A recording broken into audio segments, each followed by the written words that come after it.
اپنے لیڈر شیطان کا انتظار کرتے ہوئے وہ وقت کیسے گزارتے ہیں؟ وہ فلسفیانہ بحثیں شروع کر دیتے ہیں۔ وہ تقدیر، آزاد مرضی، اچھائی اور برائی پر بات کرتے ہیں۔ ملٹن کہتا ہے کہ اس بحث سے انہیں اپنی تکلیف میں ایک تلخ سکون ملتا ہے۔ وہ اپنے درد کو بھلانے کے لیے فلسفے کا سہارا لیتے ہیں۔ واہ، یہ تو کمال کی مثال ہے۔ یعنی تکلیف سے بھاگنے کا سب سے گہرا طریقہ فلسفہ ہے۔ میں نے کبھی اس طرح سے نہیں سوچا تھا۔ تو جب ہم کبھی ٹریفک میں پھنسے ہوئے زندگی کے مقصد کے بارے میں سوچنے لگتے ہیں تو ہم بھی ایک طرح سے ملٹن کے شیطانوں والا کام ہی کر رہے ہوتے ہیں۔ بالکل، اور یہی بات 20ویں صدی کے عظیم فلسفی برٹن رسل نے بھی کہی ہے۔ انہوں نے کہا کہ انسان بھی ایک ایسی کائنات میں رہتا ہے جو اس کی پرواہ نہیں کرتی۔ سائنس ہمیں بتاتی ہے کہ ایک دن سورج ٹھنڈا ہو جائے گا، زمین ختم ہو جائے گی اور انسان کے تمام کارنامے مٹ جائیں گے۔ یہ ایک بہت ہی تکلیف دہ اور مایوس کن حقیقت ہے، لیکن رسل کہتا ہے کہ اس بے رحم کائنات کے سامنے انسان فلسفے میں ایک عجیب سی آزادی اور وقار محسوس کر سکتا ہے۔ یہ جان کر بھی کہ سب کچھ بے معنی ہے، معنی کی تلاش کرنا ہی انسان کی عظمت ہے۔ یہ تو ہوئی تکلیف سے بچنے کی بات، کیا کوئی اور بھی محرکات ہیں؟ ہاں بالکل، ایک اور بڑا محرک ہے جسے کتاب میں تھیولوجیکل موٹیویشن کہا گیا ہے، یعنی مذہبی محرک۔ اس میں 2 قسم کے لوگ آتے ہیں۔ ایک وہ جو اپنے مذہبی عقائد جیسے خدا کا وجود یا روح کا لافانی ہونا ان کو فلسفے اور منطق کے ذریعے ثابت کرنا چاہتے ہیں، اور دوسری طرف وہ لوگ ہیں جو سمجھتے ہیں کہ مذہب صرف توہمات کا مجموعہ ہے اور وہ فلسفے کو ایک ہتھیار کے طور پر استعمال کرتے ہیں تاکہ ان عقائد کو غلط ثابت کر سکیں۔ دونوں صورتوں میں ان کی سوچ کا مرکز مذہب ہی ہوتا ہے۔ اور ایک تیسری قسم بھی ہے، سوشولوجیکل موٹیویشن، یعنی وہ لوگ جو سمجھتے ہیں کہ فلسفے کا کام دنیا کو بدلنا ہے، معاشرتی ناانصافیوں کو ختم کرنا، غربت کا خاتمہ کرنا، ایک بہتر سماج بنانا۔ ان کے لیے فلسفہ ایک سماجی انقلاب کا اوزار ہے۔ بالکل، لیکن مصنف کے نزدیک ان سب میں سب سے خالص اور بنیادی محرک سائنسی محرک ہے، یعنی knowledge for the sake of knowledge, صرف جاننے کی خاطر جاننا، بغیر کسی اور مقصد کے، نہ تکلیف سے بچنے کے لیے، نہ مذہب کو ثابت کرنے کے لیے، نہ دنیا بدلنے کے لیے، صرف اس بنیادی انسانی تجسس کی تسکین کے لیے کہ یہ کائنات کیا ہے، یہ حقیقت کیا ہے اور ہم اس میں کیا ہیں۔ تو اگر لوگ ان ذاتی وجوہات کے بنا پر فلسفے کی طرف آتے ہیں تو ان کے پاس دنیا کو سمجھنے کے لیے کون سے بڑے راستے یا نقشے موجود ہیں؟ میرے خیال میں یہ ہمیں فلسفے کی 2 سب سے بڑی ٹیموں کی طرف لے جاتا ہے جن کا کتاب میں ذکر ہے، مثالیت پسندی یعنی آئیڈیلزم اور حقیقت پسندی یعنی ریئلزم۔ ہاں، یہ فلسفے کی تاریخ کے 2 سب سے بڑے مخالف کیمپ ہیں۔ آئیے پہلے مثالیت پسندی کو سمجھتے ہیں۔ ان کا بنیادی نظریہ حقیقت کے مدارج کا نظریہ یا لیولز تھیوری آف ریالٹی کہلاتا ہے۔ اس نظریے کے مطابق حقیقت فلیٹ نہیں ہے بلکہ اس کی کئی سطحیں ہیں، جیسے ایک عمارت کی منزلیں۔ سب سے نچلی سطح پر مادہ ہے، اس سے اوپر زندگی، پھر اس سے اوپر ذہن، اور سب سے اونچی سطح پر خدا یا مطلق حقیقت۔ تو یہ ایک عمارت کی طرح ہے۔ آپ پوری عمارت کو صرف اس کی اینٹوں کو دیکھ کر نہیں سمجھ سکتے، آپ کو اس کا ڈیزائن، اس کا مقصد، اس میں رہنے والے لوگ، سب کو سمجھنا ہوگا۔ بالکل بہترین مثال ہے، اور اس نظریے کی سب سے اہم بات یہ ہے کہ کسی بھی نچلی سطح کو اس سے اونچی سطح کے بغیر پوری طرح نہیں سمجھا جا سکتا۔ مثلاً آپ زندگی کو صرف کیمسٹری اور فزکس کے قوانین سے نہیں سمجھ سکتے، کیونکہ زندگی میں کچھ ایسا ہے جو محض ایٹموں اور مالیکیولز کے مجموعے سے زیادہ ہے۔ اسی طرح آپ ذہن کو صرف دماغ کے نیورونز کی فائرنگ سے نہیں سمجھ سکتے۔ ذہن ایک اعلیٰ سطح کی حقیقت ہے۔ یہ تو بہت دلچسپ ہے، لیکن مثالیت پسند اس اعلیٰ حقیقت تک پہنچتے کیسے ہیں؟ کتاب میں 2 طریقوں کا ذکر ہے، جدلیاتی طریقہ اور وجدانی طریقہ۔ یہ جدلیاتی طریقہ کیا ہے؟ جدلیاتی طریقے کی سب سے مشہور مثالیں قدیم یونانی فلسفی زینو کے پیراڈاکس ہیں۔ وہ کہتا تھا کہ ایک اڑتا ہوا تیر اصل میں حرکت نہیں کر رہا۔ کیوں؟ کیونکہ کسی بھی ایک لمحے میں وہ تیر خلا میں ایک خاص جگہ پر موجود ہے، اور اگر وہ ایک جگہ پر موجود ہے تو اس لمحے وہ حرکت نہیں کر رہا، اور چونکہ وقت لامتناہی لمحوں کا مجموعہ ہے اس لیے تیر کبھی حرکت ہی نہیں کرتا۔ اسی طرح وہ کہتا تھا کہ ایک تیز رفتار خرگوش کبھی ایک سست رفتار کچھوے کو نہیں پکڑ سکتا اگر کچھوا تھوڑا آگے سے دوڑنا شروع کرے۔ ایک منٹ، یہ تو سراسر بیتوکی بات لگتی ہے۔ ہم سب جانتے ہیں کہ تیر حرکت کرتا ہے اور خرگوش کچھوے کو پکڑ لیتا ہے۔ بالکل، اور زینو بھی یہ جانتا تھا۔ اس کا مقصد یہ ثابت کرنا نہیں تھا کہ حرکت ناممکن ہے، اس کا مقصد یہ دکھانا تھا کہ ہماری عقل اور ہماری زبان جب حقیقت کی گہرائی میں اترتی ہے تو کیسے ٹوٹ پھوٹ کا شکار ہو جاتی ہے۔ وہ ہمارے عام فہم تصورات جیسے وقت، فاصلہ اور حرکت، ان میں چھپے ہوئے تضادات کو سامنے لا رہا تھا۔ وہ ایک طرح کا فلسفیانہ ہیکر تھا جو ہمارے ذہنی آپریٹنگ سسٹم میں بگز تلاش کر رہا تھا تاکہ ہمیں ایک زیادہ گہری اور غیر متضاد حقیقت کی طرف جانے پر مجبور کرے۔ اچھا، تو وہ ہمیں سوچنے پر مجبور کر رہا تھا، لیکن مثالیت پسندی کا یہ نظریہ کہ حقیقت ذہن پر منحصر ہے بہت عجیب لگتا ہے۔ یعنی اگر کوئی درخت جنگل میں گرے اور اسے سننے والا کوئی نہ ہو تو کیا آواز پیدا نہیں ہوتی؟ حقیقت پسند اس عام فہم خیال کو کیسے دیکھتے ہیں؟ نظم شروع ہوتی ہے۔ ان کا بنیادی دعویٰ بہت سادہ اور عام فہم ہے۔ حقیقت ہمارے ذہن سے آزاد موجود ہے، چیزیں ویسی ہی ہیں جیسی وہ ہیں، چاہے ہم ان کے بارے میں سوچیں، انہیں دیکھیں یا نہ دیکھیں۔ وہ درخت جنگل میں گرے گا تو آواز پیدا ہوگی، چاہے کوئی سننے والا ہو یا نہ ہو۔ ان کے نزدیک ہمارا ذہن حقیقت کو تخلیق نہیں کرتا بلکہ اسے دریافت کرتا ہے۔ تو پھر وہ حقیقت کی وضاحت کیسے کرتے ہیں؟ کیا ان کے پاس بھی حقیقت کے مدارج جیسا کوئی نظریہ ہے؟ ان کے پاس جو نظریہ ہے اسے ابھرتی ہوئی ارتقاء یعنی ایمرجنٹ ایولیوشن کہتے ہیں۔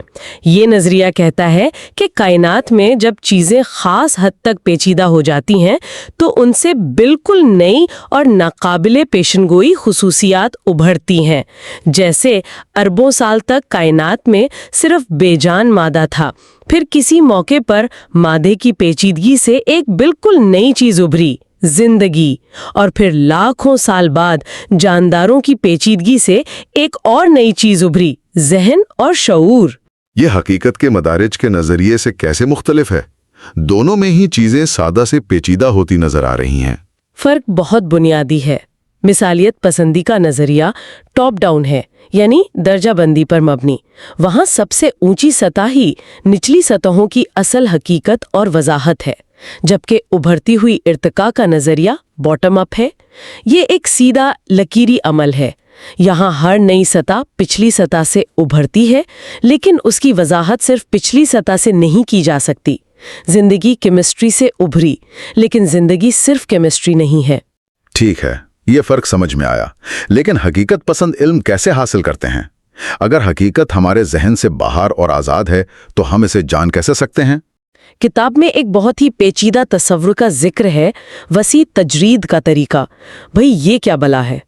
یہ واقعی ایک گہرا تصور ہے، لیکن اسے ایک مثال سے سمجھا جا سکتا ہے۔ ایک نقطہ کیا ہوتا ہے؟ ریاضی میں ہم سب اسے استعمال کرتے ہیں، لیکن دیکھا تو کبھی نہیں۔ بالکل، کیونکہ تعریف کے مطابق اس کی کوئی لمبائی، چوڑائی یا اونچائی نہیں ہوتی، تو حقیقت پسند اسے کیسے بیان کریں گے؟ یہ طریقہ کہتا ہے کہ ایک نقطے کو ایسے سوچو جیسے ایک دوسرے کے اندر رکھے گئے ڈبوں کا ایک لامتناہی سلسلہ ہو، جیسے چائنیز باکسز یا روسی گڑیاں۔ ہر ڈبہ پچھلے سے چھوٹا ہوتا جا رہا ہے اور یہ سلسلہ کبھی ختم نہیں ہوتا۔ نقطہ اس آخری ناقابل تصور صفر حجم والے ڈبے کا نام نہیں ہے، بلکہ اس پورے لامتناہی سلسلے کا نام ہے۔ لیکن اس پیچیدہ طریقے کی ضرورت کیا ہے؟ اس کی ضرورت اس لیے ہے کیونکہ حقیقت پسندوں کے لیے ہر تصور کو حقیقی حسی دنیا سے جوڑنا لازمی ہے۔ وہ یہ نہیں کہہ سکتے کہ نقطہ کسی اور افلاطونی مثالی دنیا میں موجود ہے۔ لہٰذا یہ طریقہ ریاضی کے خالص اور تجریدی تصورات اور ہماری دیکھی بھالی ٹھوس دنیا کے درمیان ایک پل بنانے کی کوشش ہے۔ یہ بتاتا ہے کہ ہمارے تجریدی خیالات بھی ٹھوس حقیقت سے ہی پیدا ہوتے ہیں۔ ٹھیک ہے، تو ہمارے پاس حقیقت کی دو بالکل مختلف تصویریں ہیں، ایک مثالیت پسندوں کی جہاں ذہن مرکزی حیثیت رکھتا ہے، اور دوسری حقیقت پسندوں کی جہاں مادی دنیا اصل ہے۔ اس کا مطلب تو یہ ہوا کہ ان دونوں کے لیے سچائی کا مطلب بھی مختلف ہوگا؟ بالکل، جب آپ کی حقیقت کی تعریف ہی مختلف ہو تو آپ کی سچائی کی تعریف بھی مختلف ہوگی۔ مثالیت پسندی جس نظریے کو اپناتی ہے اسے ہم آہنگی کا نظریہ یا کوہیرنس تھیوری آف ٹروتھ کہتے ہیں۔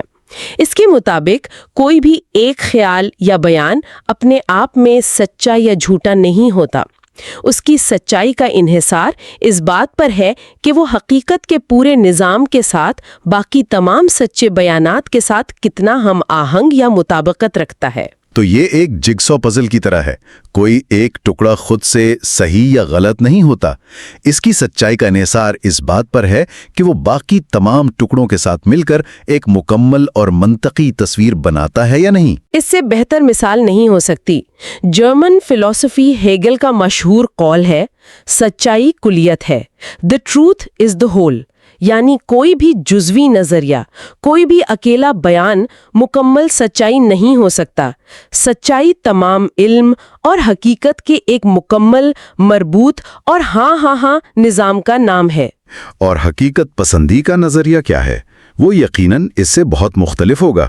وہ بہت زیادہ عام فہم اور سیدھا ہے۔ وہ روایتی طور پر خط و خطاب کا نظریہ یعنی کرسپونڈنس تھیوری آف ٹروتھ کو مانتے ہیں۔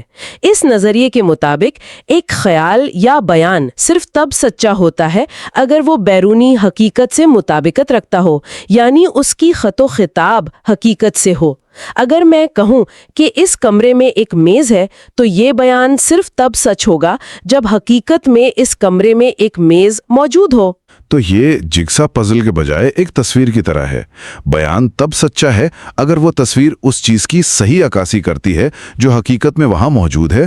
بالکل، یہ ایک بہت ہی بدیہی اور عام فہم نظریہ ہے، اور زیادہ تر لوگ روزمرہ زندگی میں سچائی کو اسی طرح سمجھتے ہیں۔ سچائی ہمارے ذہن کے خیالات اور باہر کی دنیا کی چیزوں کے درمیان ایک تعلق کا نام ہے۔ تو آج کی اس گفتگو کا خلاصہ یہ ہے کہ فلسفہ کوئی خشک تعلیمی مضمون نہیں، بلکہ ایک گہری انسانی ضرورت ہے۔ ہم سب کے پاس ایک فلسفہ ہے، چاہے ہم اسے پہچانتے ہوں یا نہیں۔ اور ہم نے دیکھا کہ لوگ مختلف وجوہات کی بنا پر اس کی طرف کھینچے چلے آتے ہیں۔ تکلیف سے فرار، مذہبی جستجو، سماجی تبدیلی کی خواہش، یا پھر محض جاننے کا خالص تجسس۔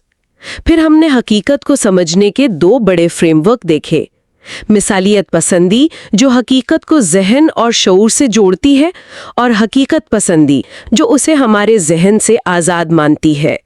اور ان دونوں کے پاس سچائی کو پرکھنے کے پیمانے بھی بالکل مختلف ہیں۔ کتاب میں آخر میں ایک بہت ہی دلچسپ خاکہ پیش کیا گیا ہے جسے وہ مابعد الطبیعاتی تکون یا میٹافزیکل ٹرائنگل کہتے ہیں۔ یہ فلسفے کے مختلف نظاموں کو سمجھنے کا ایک نقشہ ہے۔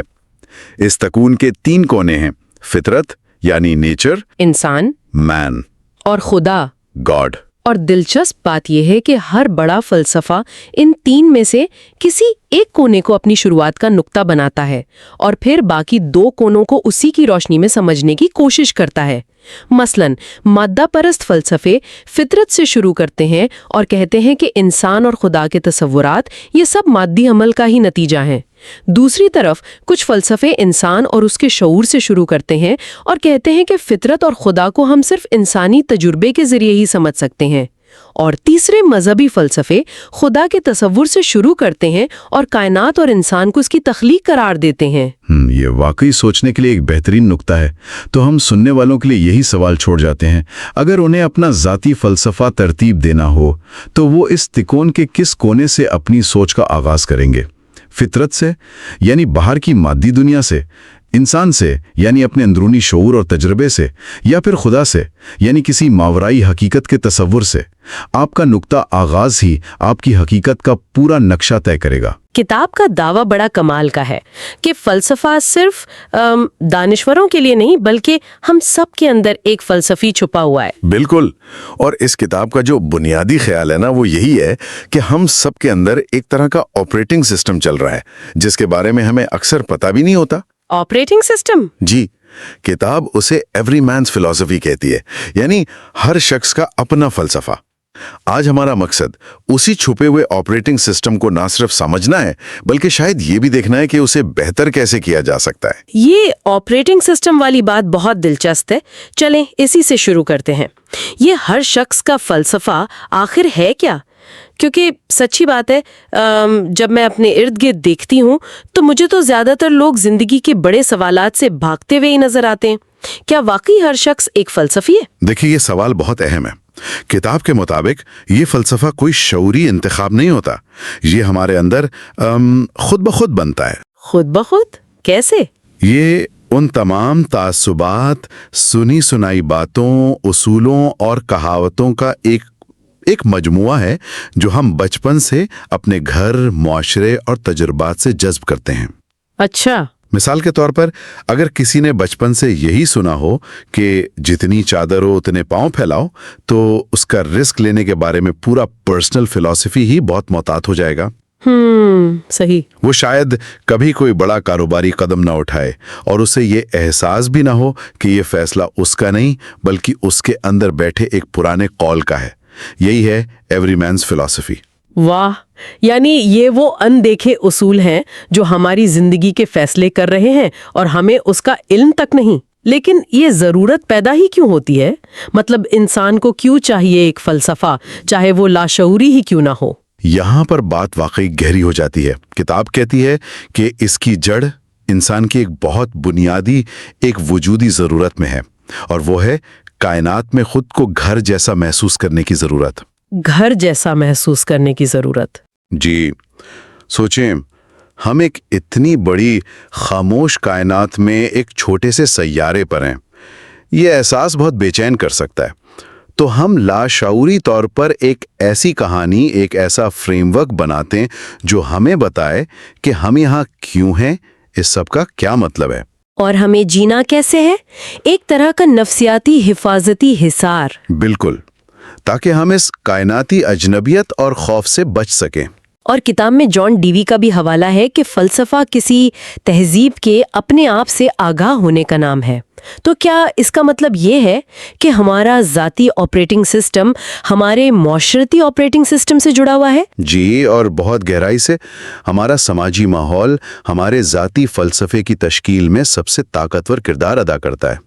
ہم جس معاشرے میں رہتے ہیں، اس کے اصول، اس کی کہانیاں، اس کے ہیروز، یہ سب مل کر ہمارے ذاتی فلسفے کی بنیاد بنتی ہیں۔ صحیح۔ اسی لیے یہ ہر شخص کا فلسفہ اکثر غیر جانچے ہوئے مفروضوں اور مانے ہوئے سچ کا مجموعہ ہوتا ہے جو ہمارے روزمرہ کے فیصلوں کو چلاتا ہے۔ ٹھیک ہے، تو یہ بات تو سمجھ میں آ گئی کہ ہم سب کے پاس ایک پوشیدہ پرسنل فلسفہ ہے، لیکن پھر کچھ لوگ باقاعدہ طور پر فلسفہ پڑھنے اور اس پر غور کرنے کی طرف کیوں آتے ہیں؟ ظاہر ہے ہر کوئی ایک ہی وجہ سے تو افلاطون کو نہیں پڑھنا شروع کر دیتا۔ نہیں، بالکل نہیں۔ کتاب اس کے لیے 3 بڑے اور بہت مختلف محرکات بتاتی ہے۔ پہلا محرک وہ ہے جسے ہم کہہ سکتے ہیں ذہنی عیاشی۔ ذہنی عیاشی؟ جی، یہ وہ لوگ ہیں جو فلسفے کو ایک فکری کھیل یا دماغی ورزش سمجھتے ہیں۔ انہیں جواب تلاش کرنے سے زیادہ سوالوں کی بھول بھلائیوں میں گھومنے میں مزہ آتا ہے۔ کتاب میں ایک فلسفی کی مثال بھی ہے جو کہتا ہے کہ میں کسی بھی نظام کو حتمی طور پر قبول نہیں کر سکتا کیونکہ اس سے تو سارا کھیل ہی ختم ہو جائے گا۔ یہ تو ایک آرٹسٹ والا رویہ لگتا ہے جو تخلیق کے عمل سے محبت کرتا ہے، نتیجے سے نہیں۔ لیکن ایسے لوگ تو بہت کم ہوں گے، زیادہ تر لوگ تو ٹھوس جواب چاہتے ہیں۔ آپ نے بالکل صحیح پکڑا۔ اسی لیے دوسرا محرک بہت زیادہ عملی ہے۔ کتاب اسے معاشرتی محرک کہتی ہے۔ اچھا۔ یہ اس یقین سے پیدا ہوتا ہے کہ دنیا بے ترتیب ہے اور اس میں بہت سی خرابیاں ہیں جنہیں ٹھیک کرنے کی ضرورت ہے۔ یہ لوگ جنہیں ہم سماجی مصلح کہہ سکتے ہیں، وہ فلسفے کو ایک اوزار کے طور پر دیکھتے ہیں جس سے ایک بہتر، زیادہ منطقی معاشرہ بنایا جا سکتا ہے۔ تو ان کا مقصد دنیا کو سمجھنا نہیں بلکہ بدلنا ہوتا ہے۔ بالکل، ان کا مقصد دنیا کو بدلنا ہے۔ اچھا، تو ایک طرف وہ ہیں جو صرف لطف کے لیے سوچتے ہیں، دوسری طرف وہ جو معاشرہ بدلنا چاہتے ہیں. لیکن کیا کوئی تیسرا راستہ بھی ہے؟ کوئی ایسا محرک جو نہ ذاتی مزے کے لیے ہو اور نہ ہی سماجی تبدیلی کے لیے؟ جی، اور مصنف کے نزدیک یہی سب سے خالص محرک ہے. اسے کتاب نے سائنسی محرک کہا ہے. سائنسی محرک؟ یہ کسی فائدے یا نتیجے کی پرواہ کیے بغیر صرف کائنات کے رازوں کو جاننے کی ایک شدید غیر جانبدارانہ خواہش ہے. یہ وہی تجسس ہے جو ایک نظریاتی فزکس کے ماہر کو بلیک ہول کا مطالعہ کرنے پر مجبور کرتا ہے، بھلے ہی اس سے فوری طور پر کوئی عملی فائدہ نہ ہو. جی، اس نقطہ نظر سے فلسفہ صرف حقیقت کو سمجھنے کی ایک کوشش ہے. اسی لیے کتاب فلسفے کو تمام علوم کی ماں کہتی ہے، کیونکہ تاریخ میں تمام سائنسیں، چاہے وہ فزکس ہو، نفسیات ہو یا عمرانیات، وہ سب اسی بنیادی فلسفیانہ تجسس سے پیدا ہوئی ہیں. بالکل. یہ تو کمال ہے. یعنی ایک ہی موضوع اور اس تک پہنچنے کے 3 بالکل مختلف راستے، ایک آرٹسٹ کی طرح، دوسرا انجینئر کی طرح اور تیسرا سائنسدان کی طرح. لیکن ایک منٹ، یہیں آ کر تو اکثر لوگ ہمت ہار جاتے ہیں. میں نے خود کئی بار فلسفے کی کتاب اٹھائی اور پہلے 2 صفحوں کے بعد سر پکڑ کر بیٹھ گئی. ایسا لگتا ہے جیسے یہ کسی اور ہی زبان میں لکھی گئی ہے. کیا اس کتاب میں اس مسئلے کا کوئی حل ہے؟ یہ بہت عام مسئلہ ہے اور کتاب اس کا ایک بہت ہی عملی حل بتاتی ہے. وہ کہتی ہے کہ مسئلہ کتاب میں نہیں، ہمارے پڑھنے کے طریقے میں ہے. ہم پہلی کوشش میں ہر لفظ سمجھنا چاہتے ہیں، جو تقریباً ناممکن ہے. تو پھر کیا کریں؟ وہ 3 بار پڑھنے کا اصول بتاتی ہے، جسے اس نے سیکھنے کا چکریہ نظریہ یا سائیکلیکل تھیوری آف لرننگ کہا ہے. 3 بار پڑھنا؟ یہ تو اور بھی مشکل لگ رہا ہے. نہیں، طریقہ بہت دلچسپ ہے. پہلا مرحلہ ہے صرف دلچسپی کے لیے پڑھنا. اس میں آپ کتاب کو تیزی سے پڑھتی ہیں، جیسے کوئی ناول پڑھ رہی ہوں. اچھا. مقصد صرف ایک عمومی تاثر قائم کرنا اور لطف اٹھانا ہے. اگر کچھ سمجھ نہ آئے تو پریشان ہوئے بغیر آگے بڑھتے جائیں. ٹھیک ہے، یہ تو کیا جا سکتا ہے. یعنی پہلی بار صرف دوستی کرنی ہے کتاب سے. پھر آتا ہے دوسرا اور سب سے محنت طلب مرحلہ، نظم و ضبط کے لیے پڑھنا. اب آپ کتاب کو آہستہ آہستہ اور بہت غور سے پڑھیں. پینسل ہاتھ میں رکھیں، اہم جملوں کو نشان زد کریں، حاشیے میں سوالات لکھیں اور مصنف کے دلائل کا تجزیہ کریں. یہ ایک ذہنی کشتی کی طرح ہے. یعنی دوسری بار ہوم ورک کی طرح کرنا ہے. اور تیسرا مرحلہ ہے آزادی کے لیے پڑھنا. اب جب آپ مصنف کے خیالات کو سمجھ چکی ہیں تو آپ کتاب کو ایک طرف رکھ کر اس کے مرکزی دلائل کا خلاصہ اپنے الفاظ میں لکھتی ہیں. اچھا، اپنی سمجھ کے مطابق. جی، اور اس پر اپنی ایک تنقیدی رائے قائم کرتی ہیں. کیا آپ مصنف سے متفق ہیں یا نہیں، اور کیوں؟ اس کے بعد آپ اس موضوع پر کسی سے بھی ایک گہری گفتگو کرنے کے لیے تیار ہوتی ہیں. اس کا مطلب یہ ہوا کہ فلسفہ کوئی جامد مضمون نہیں بلکہ ایک زندہ عمل ہے. یہ کوئی جوابات کا مجموعہ نہیں بلکہ سوال کرنے کا ایک طریقہ ہے. یہ طریقہ واقعی فلسفے کے خوف کو کم کر سکتا ہے. بالکل، اور اسی سفر کو آسان بنانے کے لیے کتاب فلسفے کی دنیا کا ایک نقشہ بھی پیش کرتی ہے تاکہ نئے آنے والے گم نہ ہو جائیں.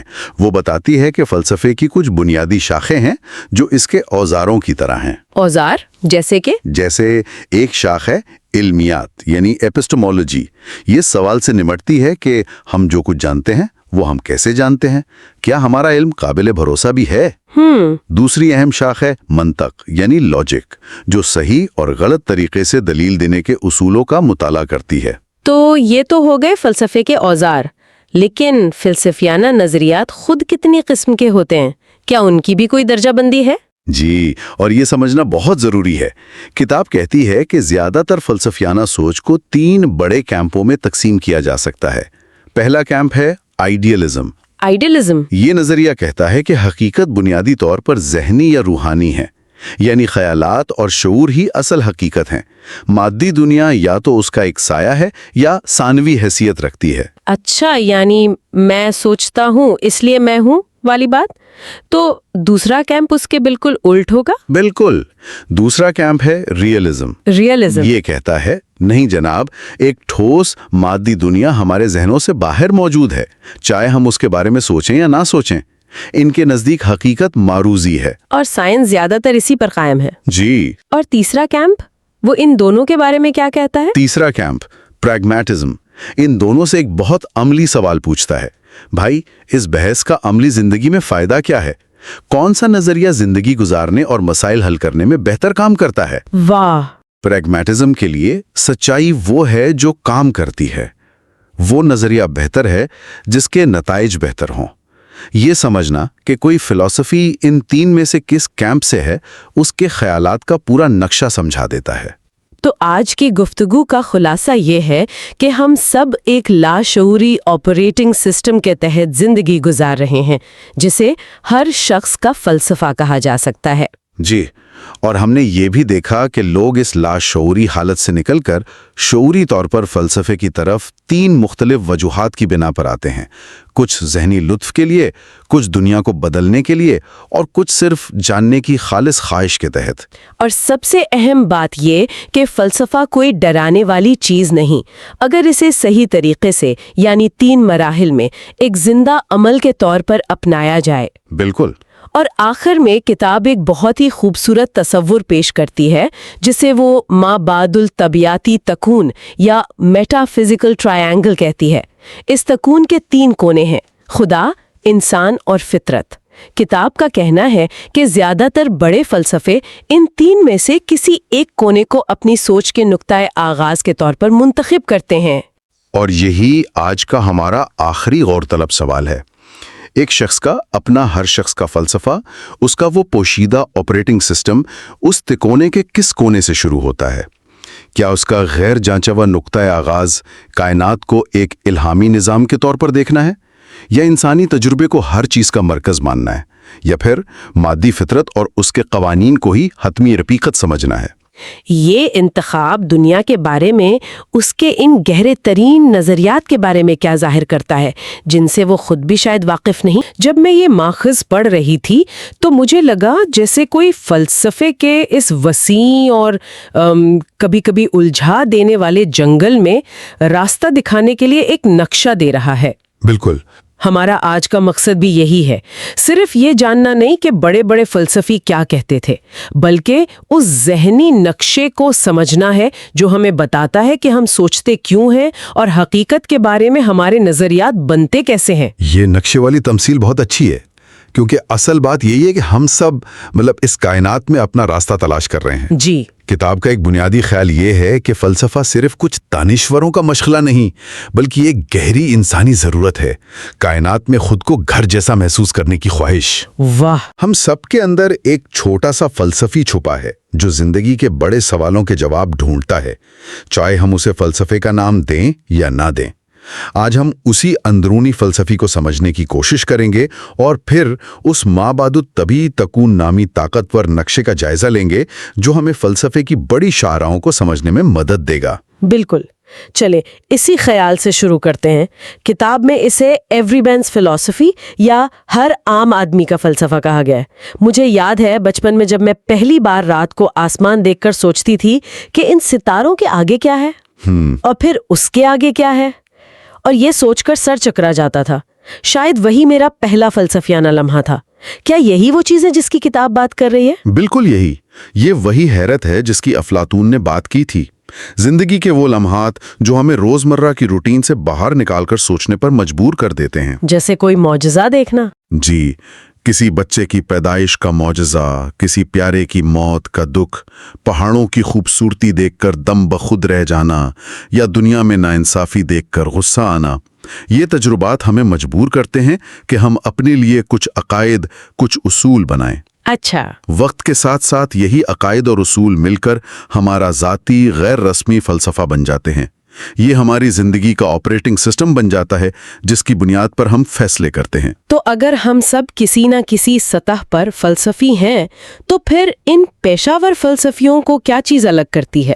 وہ کیا چیز ہے جو کسی کو اپنی پوری زندگی ان سوالات کے لیے وقف کرنے پر مجبور کرتی ہے؟ کتاب میں اس کے کچھ محرکات بتائے گئے ہیں، اور پہلا ہے سائنسی محرک۔ جی، سائنسی محرک کا مطلب ہے جاننے کی خالص خواہش۔ اس کا کوئی عملی مقصد نہیں ہوتا۔ اچھا۔ یہ صرف کائنات کی حقیقت کو سمجھنے کی لگن ہے۔ جیسے ایک ماہر فلکیات دوربین سے کہکشائیں دیکھتا ہے صرف یہ جاننے کے لیے کہ وہاں کیا ہے، اسی طرح فلسفی حقیقت کی نوعیت کو سمجھنا چاہتا ہے۔ ارسطو کا کہنا تھا کہ تمام انسان فطری طور پر جاننا چاہتے ہیں. یہ وہی بنیادی تجسس ہے. لیکن صرف تجسس ہی تو سب کچھ نہیں ہو سکتا. اکثر فلسفے کا تعلق گہرے مذہبی یا اخلاقی سوالات سے بھی تو ہوتا ہے. آپ نے بالکل صحیح پکڑا. یہ دوسرا بڑا محرک ہے جسے ہم مذہبیاتی محرک کہہ سکتے ہیں. اس کی دو بڑی قسمیں ہیں. اچھا. ایک مثبت، جس میں فلسفے کو استعمال کیا جاتا ہے تاکہ مذہبی عقائد کو منطقی بنیاد فراہم کی جا سکے، یہ ثابت کرنے کے لیے کہ ایمان اور عقل ایک دوسرے کے مخالف نہیں ہیں. مقصد یہ ہوتا ہے کہ انسانی خوشی اور نجات کا راستہ عقلی طور پر بھی درست ثابت ہو. اور دوسری طرف اس کی ایک منفی شکل بھی ہے.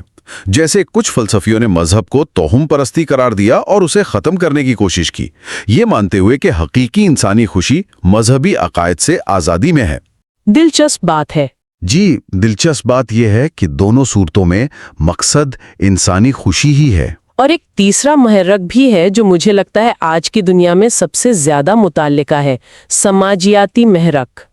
تو کیا یہ کارل مارکس کے اس مشہور قول کی طرح ہے کہ فلسفیوں نے اب تک صرف دنیا کی مختلف طریقوں سے تشریح کی ہے، اصل نقطہ اسے بدلنا ہے؟ بالکل. سماجیاتی محرک اسی خیال سے پیدا ہوتا ہے.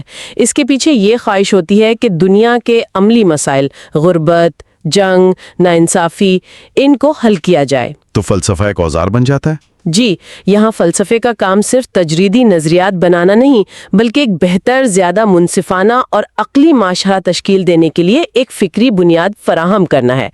جان ڈیوی جیسے فلسفی اس کی بہترین مثال ہیں. ٹھیک ہے، تو ہمارے پاس تجسس ہے، مذہب ہے اور سماجی تبدیلی کی خواہش ہے. یہ سب مل کر فلسفے کو آگے بڑھاتے ہیں. لیکن اس سے تو بہت سارے مختلف اور اکثر متضاد نظریات پیدا ہوتے ہیں.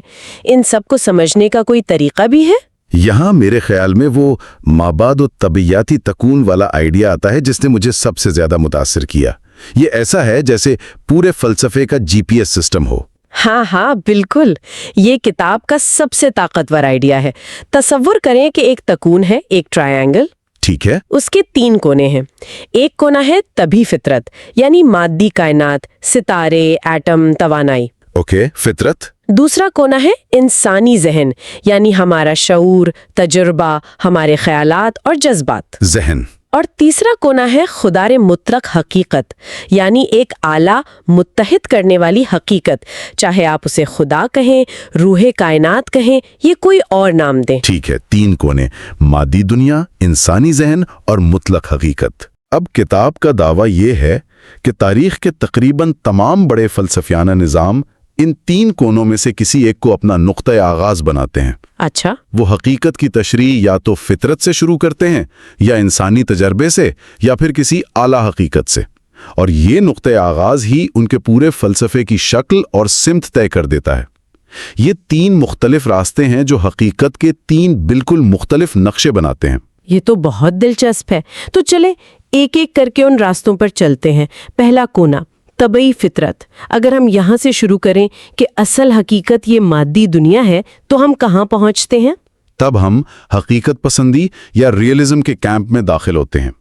حقیقت پسندوں کا بنیادی عقیدہ یہ ہے کہ یہ دنیا، یہ کائنات ہمارے ذہنوں سے باہر آزادانہ طور پر موجود ہے. مطلب یہ ہمارے ہونے یا نہ ہونے سے قائم ہے؟ بالکل.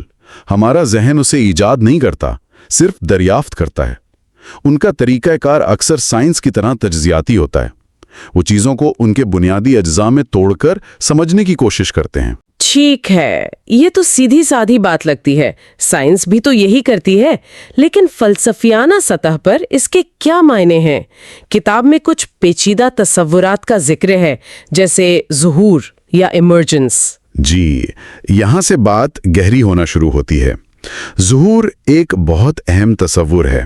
حقیقت پسند یہ سوال پوچھتے ہیں کہ اگر کائنات بنیادی طور پر بے جان مادے اور توانائی کے قانون پر مشتمل ہے، تو پھر زندگی اور شعور جیسی چیزیں کہاں سے آئیں؟ ایک منٹ مجھے روکنے دیں. ظہور کا کیا مطلب ہے؟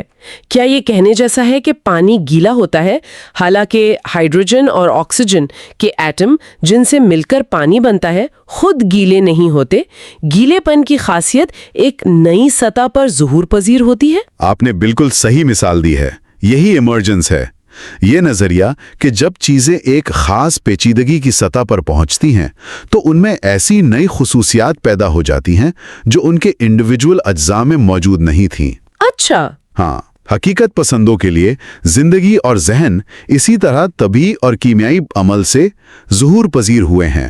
وہ کوئی پراسرار غیر مادی چیز نہیں ہے۔ اچھا، اور ایک اور مشکل سا لفظ تھا، احساسی مواد یا سینسا، اس کا کیا مطلب ہے؟ سینسا وہ خام ڈیٹا ہے جو ہمارے حواس وصول کرتے ہیں۔ مثال کے طور پر جب آپ ایک سیب دیکھتی ہیں تو آپ کی آنکھیں روشنی کی مخصوص لہریں یعنی لال رنگ، ایک خاص شکل اور آپ کے ہاتھ ایک خاص ساخت محسوس کرتے ہیں۔ یہ خام احساسات، یہ لالی، یہ گولائی ہی سینسا ہیں۔ ٹھیک ہے۔ حقیقت پسندوں میں اس پر بڑی بحث ہوتی ہے کہ یہ سینسا کیا ہیں۔ کیا یہ ہمارے ذہن میں موجود خیالات ہیں یا یہ خود طبعی دنیا کی خصوصیات ہیں؟ تو حقیقت پسندی دنیا کو بہت باریک بینی سے تقریباً ایک مائکروسکوپ کے نیچے رکھ کر دیکھنا چاہتی ہے۔ بالکل۔ ان کا ایک اور کلیدی تصور ہے تعلقات کی خارجیت۔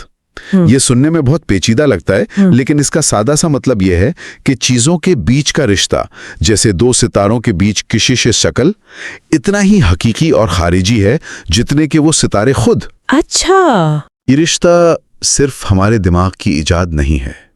حقیقت پسندوں کے لیے کائنات صرف چیزوں کا مجموعہ نہیں، بلکہ چیزوں اور ان کے حقیقی تعلقات کا مجموعہ ہے۔ ٹھیک ہے، یہ تو ہوئی بات کہ اگر ہم کائنات کو ایک بڑی خود مختار مشین سمجھ کر شروع کریں، لیکن کیا ہو اگر ہم اس مشین کو دیکھنے والے یعنی خود انسان کو نقطۂ آغاز بنائیں؟ اگر حقیقت باہر نہیں بلکہ یہاں اندر ہمارے تجربے سے شروع ہوتی ہو تو؟ یہ سوال ہمیں سیدھا ترکون کے دوسرے کونے یعنی عملیت پسندی یا پریگمیٹزم تک لے جاتا ہے۔ یہ فلسفہ خاص طور پر ولیم جیمز اور جان ڈیوی جیسے امریکی مفکروں سے وابستہ ہے۔ جی، عملیت پسند کہتے ہیں کہ ہمیں تجریدی سوالات میں الجھنے کی ضرورت نہیں کہ حقیقی کیا ہے۔ ہمیں یہ پوچھنا چاہیے کہ کس خیال پر یقین کرنے سے ہماری زندگی میں عملی طور پر کیا فرق پڑتا ہے۔ تو پھر سچائی کیا ہے؟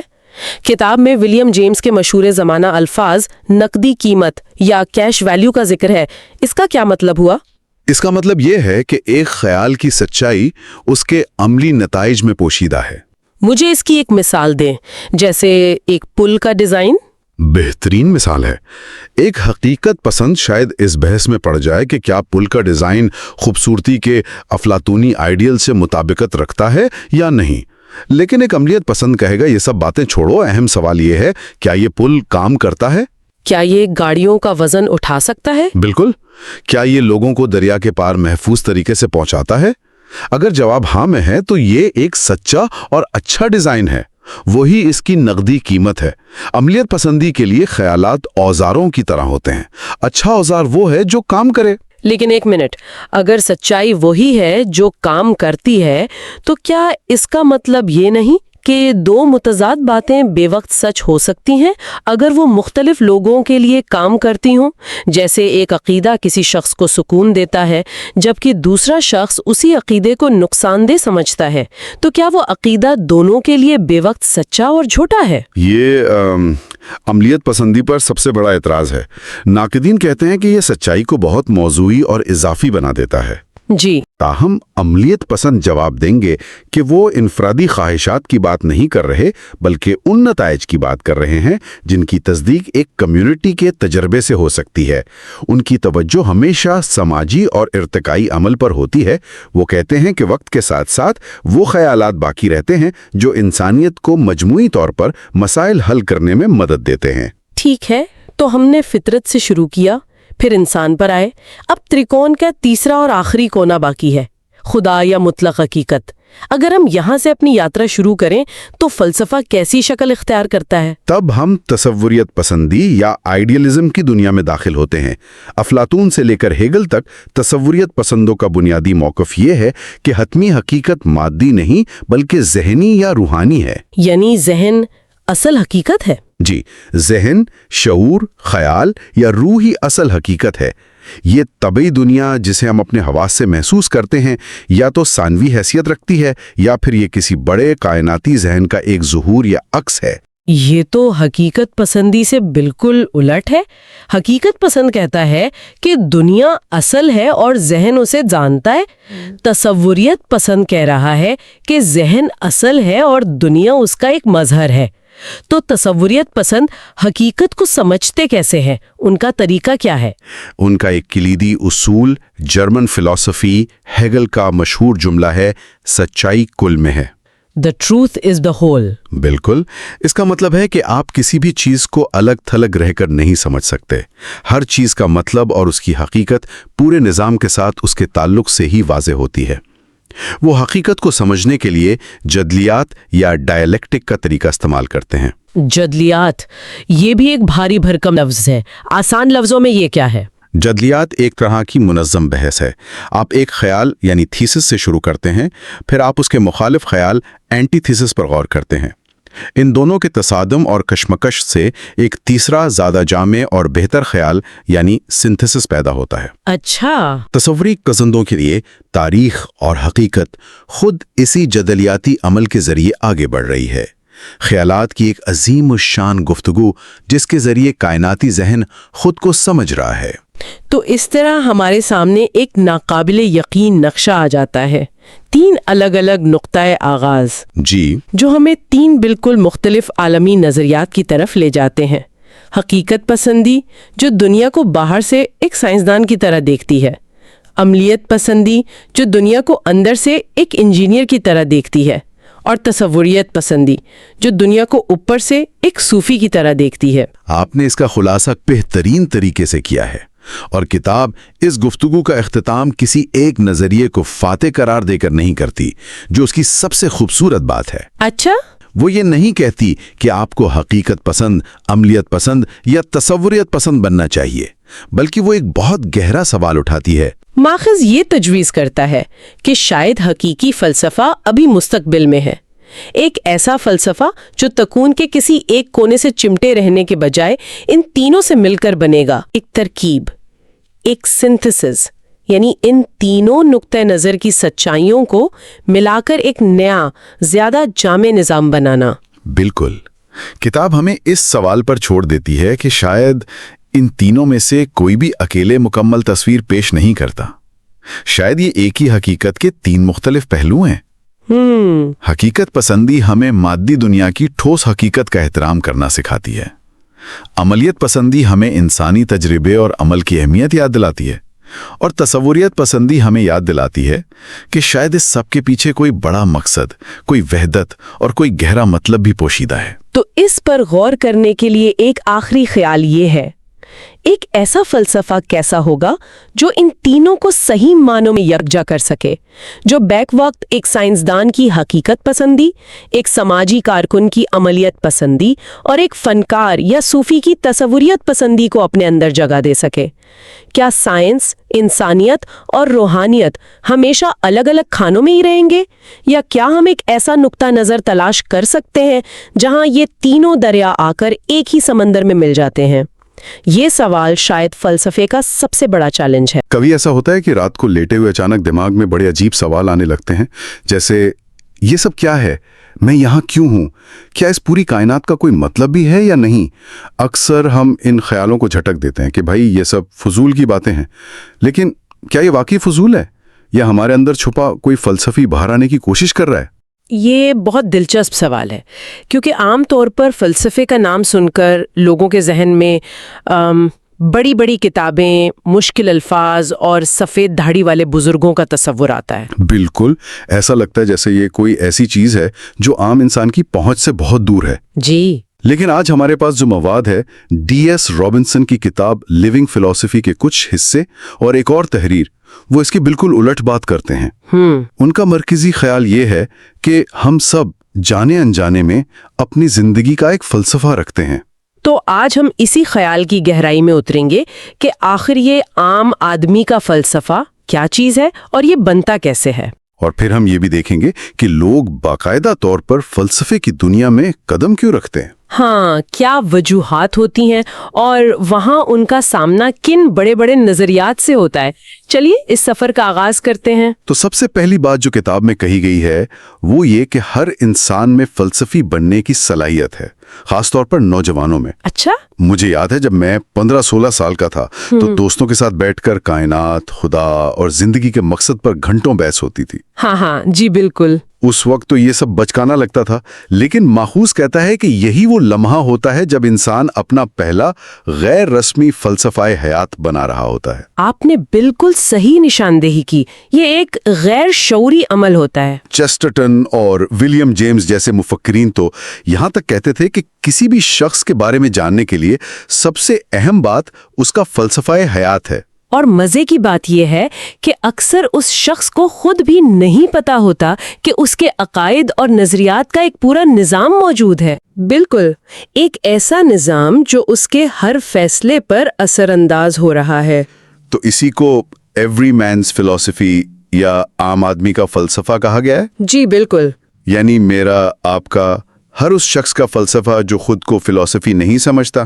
ہاں، یہ وہ نظریہ ہے جس کے ذریعے ہم دنیا کو دیکھتے ہیں، اچھے برے کا فیصلہ کرتے ہیں اور اپنے مقاصد طے کرتے ہیں۔ یہ شاید بہت منظم نہ ہو، اس میں تضادات بھی ہو سکتے ہیں، لیکن یہ موجود ضرور ہوتا ہے۔ لیکن یہ پیدا کہاں سے ہوتا ہے؟ اس کی جڑ کیا ہے؟ دیکھیں، ماخذ کے مطابق اس کی بنیاد ایک بہت گہری انسانی ضرورت ہے۔ کیسی ضرورت؟ کائنات میں خود کو گھر پر محسوس کرنے کی خواہش۔ اچھا، انسان ایک ایسی مخلوق ہے جو صرف زندہ نہیں رہنا چاہتا، بلکہ یہ بھی جاننا چاہتا ہے کہ وہ کیوں زندہ ہے، یہ دنیا کیا ہے، اس میں اس کا مقام کیا ہے۔ اور جب تک اسے جواب نہیں ملتے وہ خود کو اجنبی محسوس کرتا ہے۔ بالکل، تنہا اور اجنبی۔ اور یہ سوچ شروع کب ہوتی ہے؟ کیا کوئی خاص لمحہ ہوتا ہے؟ اصل سوچ کو جنم دینے والے زندگی کے بہت گہرے تجربات ہوتے ہیں۔ مثلاً؟ ماحث میں کچھ مثالیں دی گئی ہیں، جیسے پہلی بار پہاڑوں کو دیکھ کر ان کی عظمت کا احساس ہونا، یا پہلی بار محبت میں گرفتار ہونا، یا پھر کسی بڑی غلطی پر شدید پشیمانی کا احساس۔ یہ وہ لمحات ہیں جو ہمیں روزمرہ کی بھاگ دوڑ سے نکال کر ان بڑے سوالوں کے سامنے کھڑا کر دیتے ہیں۔ اور ان تجربات سے جو عقائد بنتے ہیں وہی ہمارے ذاتی فلسفے کی بنیاد بن جاتے ہیں۔ جی اچھا، تو یہ تو ہوئی ذاتی اور غیر شعوری فلسفے کی بات، لیکن جب لوگ باقاعدہ طور پر فلسفے کو اپناتے ہیں تو اس کی کیا وجوہات ہوتی ہیں؟ ہاں، یہ بھی ایک اہم سوال ہے۔ ماخذ میں اس کے کچھ بڑے دلچسپ محرکات کا ذکر ہے۔ پہلا ہے ہیڈونک موٹیویشن، یعنی مسرت پر مبنی محرک۔ یہ سن کر مجھے تھوڑا عجیب لگا۔ کیا فلسفہ صرف ایک ذہنی عیاشی بھی ہو سکتا ہے؟ ہاں، یہ ایک بہت دلچسپ نقطہ ہے۔ اس کا مطلب ہے فلسفے کو محض لطف اندوزی، ذہنی سکون یا زندگی کی مشکلات سے فرار کے لیے اپنانا۔ فرار کے لیے؟ جی، اس کے لیے ماخوذ میں ملٹن کی مشہور کتاب پیراڈائز لاسٹ سے ایک شاندار مثال دی گئی ہے۔ اچھا، وہ شیطانوں والی؟ وہ تو کمال کی مثال ہے۔ بتائیے ذرا۔ یعنی جب شیطان اور اس کے ساتھیوں کو جہنم میں پھینک دیا جاتا ہے تو وہ اپنی تکلیف اور مایوسی کو کم کرنے کے لیے کیا کرتے ہیں؟ وہ تقدیر، آزاد مرضی اور خیر و شر جیسے موضوعات پر فلسفیانہ بحث شروع کر دیتے ہیں۔ بالکل، تاکہ کچھ دیر کے لیے اپنے عذاب کو بھول سکیں۔ واہ! اور یہی خیال ہمیں برٹرنڈ رسل کے ہاں بھی ملتا ہے۔ رسل کہتے تھے کہ ہمیں پتا ہے کہ ایک دن یہ کائنات ٹھنڈی پڑ جائے گی، سورج بجھ جائے گا اور انسانیت کا کوئی نام و نشان باقی نہیں رہے گا۔ جی، یہ ایک بہت ہی مایوس کن حقیقت ہے، لیکن اس کے باوجود سوچنے والا انسان فلسفیانہ غور و فکر میں ایک طرح کی آزادی اور وقار محسوس کر سکتا ہے۔ یہ مشکلات کے سامنے ہار ماننے کے بجائے انہیں سمجھنے کی ایک کوشش ہے۔ صحیح کہا۔ یہ تو ہوئی پہلی وجہ۔ دوسری وجہ سماجی محرک بتائی گئی ہے۔ سماجی محرک یعنی فلسفے کو سماج بدلنے کے ایک اوزار کے طور پر دیکھنا۔ یہ نظریہ کہ ہمارا موجودہ سماجی ڈھانچہ غیر منطقی ہے اور اسے عقل اور سائنس کی بنیاد پر بدلنا چاہیے۔ ہاں، اور یہ بہت سے انقلابی مفکرین کا محرک رہا ہے، لیکن ماخذ کے مطابق سب سے خالص اور اہم محرک تیسرا ہے۔ اور وہ کیا ہے؟ سائنسی محرک، یعنی علم کی خاطر علم کا حصول۔ یعنی صرف جاننے کے لیے جاننا، بغیر کسی فائدے کی امید کے؟ جی، ایک حقیقی فلسفہ وہ ہے جس میں جاننے کا ایک فطری، نہ ختم ہونے والا تجسس پایا جاتا ہے۔ وہ سوالات کے جوابات صرف اس لیے نہیں ڈھونڈتا کہ اس سے کوئی مسئلہ حل ہوگا، بلکہ اس لیے کہ وہ بس جاننا چاہتا ہے۔ یہ ایک ایسی پیاس ہے جو کبھی نہیں بجھتی۔ اچھا، تو لوگ تجسس، سماجی تبدیلی یا ذہنی سکون کے لیے فلسفے کی طرف آتے ہیں، لیکن جب وہ اس دنیا میں قدم رکھتے ہیں تو انہیں ملتا کیا ہے؟ کون سی بڑی سوچیں یا ٹیمیں ہیں جن کا وہ حصہ بنتے ہیں؟ ماخذ میں 3 بڑے مکاتب فکر کا ذکر ہے: آئیڈیلزم، ریئلزم اور پریگمیٹزم۔ آئیڈیلزم سے شروع کرتے ہیں۔ ٹھیک ہے، یہ نام سننے میں تو بہت اچھا لگتا ہے، لیکن اس کا مطلب کیا ہے؟ آئیڈیلزم کا بنیادی نظریہ یہ ہے کہ حقیقت کی بنیاد مادہ نہیں بلکہ آئیڈیاز یا تصورات ہیں۔ آئیڈیاز؟ جی، افلاطون کا خیال تھا کہ یہ آئیڈیاز ابدی اور کامل نمونے ہیں جو ہماری حسی دنیا سے پرے موجود ہیں۔ کوئی مثال؟ مثلاً ہم دنیا میں جتنے بھی دائرے دیکھتے ہیں وہ کامل نہیں ہوتے، لیکن کامل دائرے کا آئیڈیا ہمارے ذہن میں موجود ہے۔ افلاطون کے نزدیک یہ آئیڈیا زیادہ حقیقی ہے۔ تو اس کا مطلب ہے کہ جو کچھ ہم اپنے حواس سے محسوس کرتے ہیں، یہ میز، یہ کرسی، یہ اصل حقیقت نہیں ہے؟ نہیں، یہ اصل حقیقت کا صرف ایک عکس ہے۔ اصل حقیقت ان چیزوں کے پیچھے چھپے ہوئے آئیڈیاز ہیں۔ بالکل، بعد کے بہت سے فلسفیوں نے اسی خیال کو آگے بڑھایا اور کہا کہ یہ آئیڈیاز دراصل خدا کے ذہن میں موجود خاکے ہیں جن کے مطابق یہ دنیا بنائی گئی ہے۔ ایک منٹ، یہاں تھوڑا رکتے ہیں، اس کی بھی تو کئی قسمیں ہوں گی۔ جی، جیسے موضوعی آئیڈیلزم، افلاطونیت اور مطلق آئیڈیلزم۔ موضوعی آئیڈیلزم کو کسی آسان مثال سے سمجھا سکتے ہیں؟ کیا یہ وہی نظریہ ہے کہ اگر جنگل میں ایک درخت گرے اور کوئی سننے والا نہ ہو تو کیا آواز پیدا ہوتی ہے؟ آپ نے بہت اچھی مثال دی۔ موضوعی آئیڈیلزم کے مطابق جواب نہیں ہوگا۔ نہیں، کیونکہ حقیقت کا وجود ہمارے ذہن یا روح پر منحصر ہے۔ اگر کوئی ذہن اسے محسوس کرنے کے لیے موجود نہیں تو اس کا کوئی وجود نہیں۔ واہ، یہ تو دنیا کو دیکھنے کا بالکل ہی مختلف انداز ہے نا؟ اچھا، آئیڈیلزم کا ایک اور دلچسپ تصور حقیقت کے مدارج یا لیولز تھیوری آف ریالٹی ہے۔ یہ کیا چیز ہے؟ اسے سمجھنے کے لیے ایک بلند و بالا عمارت کا تصور کریں۔ اس عمارت کی سب سے نچلی منزل مادہ ہے۔ ٹھیک ہے۔ اس سے اوپر کی منزل زندگی ہے۔ زندگی مادے پر منحصر ہے، لیکن صرف مادہ نہیں، اس سے بڑھ کر کچھ ہے۔ پھر اس سے اوپر کی منزل انسانی تہذیب اور ذہن ہے، اور آئیڈیلزم کے مطابق سب سے اونچی منزل خدا یا مطلق حقیقت ہے۔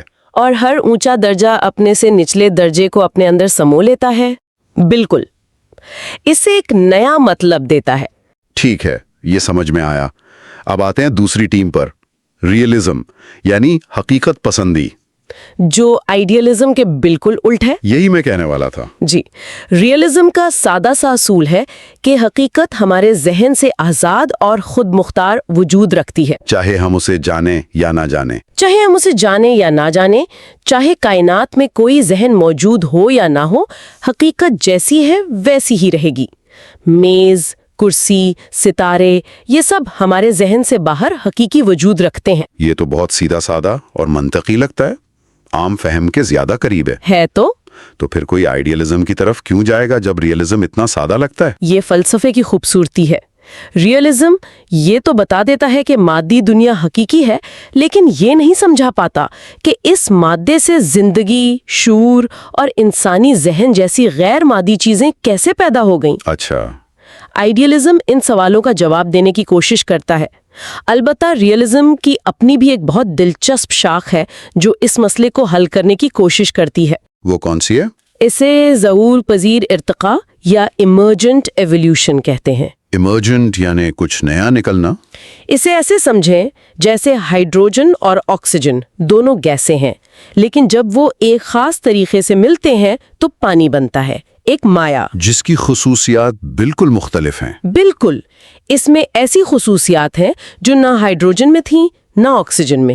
وہ گیلی ہے، وہ پیاس بجھاتی ہے، یہ ایک نئی چیز کا ظہور ہے۔ تو اسی طرح بے جان مادے سے زندگی ظہور پذیر ہوئی؟ جی، اور پھر زندگی سے ذہن۔ یہ خصوصیات اپنے پچھلے درجے سے مکمل طور پر مختلف اور غیر متوقع ہوتی ہیں۔ بہت خوب، یہ تو واقعی ایک دلچسپ وضاحت ہے۔ اور تیسری ٹیم ہے پریگمیٹزم یعنی عملیت پسندی۔ ولیم جیمز اور جان ڈیوی والی۔ جی، یہ نظریہ سچائی کو کیسے دیکھتا ہے؟